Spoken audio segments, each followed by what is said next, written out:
প্রতিদিনের মতো আজও গাড়ি চালাতে বাহির হয় জামাল ব্যাপারী। বাড়ি থেকে যখন মেন রোড ওঠা হয় তখন এই সাইডে পড়ে গাড়ি উল্টিয়ে পড়ে যায় খাদের কিনারে। তখন চারিদিকের থেকে লোক এসে দেখতে পায় যে গাড়িটা উল্টিয়ে পড়ে যায়।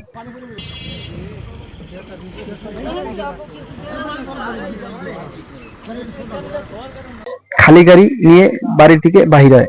কোনো প্যাসেঞ্জার না থাকায় কোনো হতাহতের কোনো ঘটনা ঘটে নাই এবং তিনিও প্রাণে বেঁচে যান। আল্লাহ পাকই তাকে রক্ষা করেছেন এবং তার কোনো ক্ষয়ক্ষতি হয় নাই। পরবর্তীতে গাড়ি উঠানোর জন্য বিভিন্ন লোককে ডাকা হয় যে একটু আসো এদিক, গাড়িটা উঠিয়ে দাও।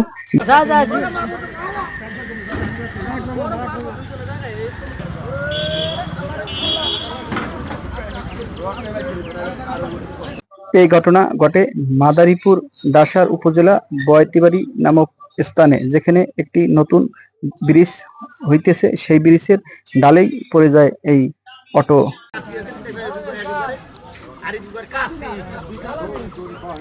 রশি বা কাঁচি ছাড়াই স্থানীয় যুবকরা চেষ্টা করে হাত দিয়ে তোলা, কিন্তু সেখানেই ব্যর্থ হয়ে যায় তারা। তখন মনে করে যে এটা আসলে মূলত কাঁচি ছাড়া সম্ভব না, কারণ একদম তারা চেষ্টা করে যে কাঁচি ছাড়াই হয়তো উপরে উঠিয়ে ফেলবে, কিন্তু পরবর্তীতে সেটা আর হলো না।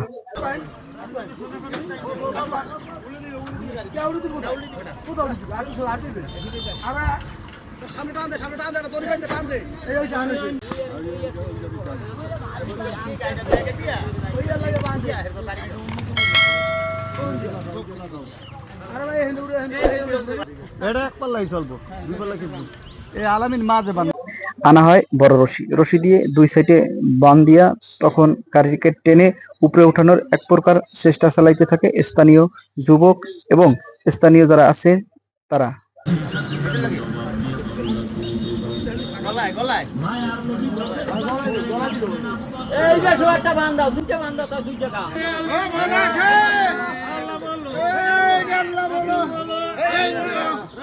আলামিন এই সাইডে তুমি তো হরো, আলামিন এই সাইডে হরো, গাড়ি উল্টো দিতে রইছে রে।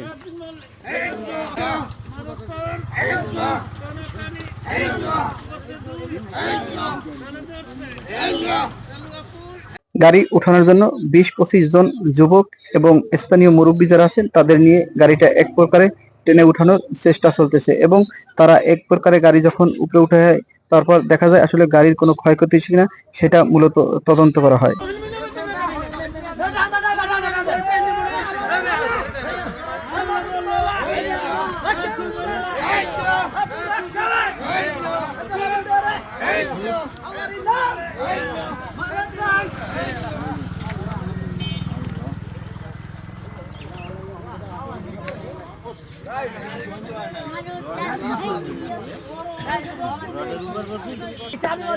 তারপর আমরা গাড়িটার সামনে যাই, সামনে দেখার পর দেখতেছি আসলে গাড়িটার কোনো ক্ষয়ক্ষতি হয়েছে কিনা। কিছু আসলে ক্ষয়ক্ষতির সেরকম কোনো চিহ্ন দিতেছে, তবে ব্যাটারির যে পানিটা ছিল সেই পানিটা মূলত পড়ে গেছে এবং আমরা দেখতেছি যে রশি মূলত খুলিয়ে নিতেছে এবং সেরকম কোনো ক্ষয়ক্ষতির চিহ্ন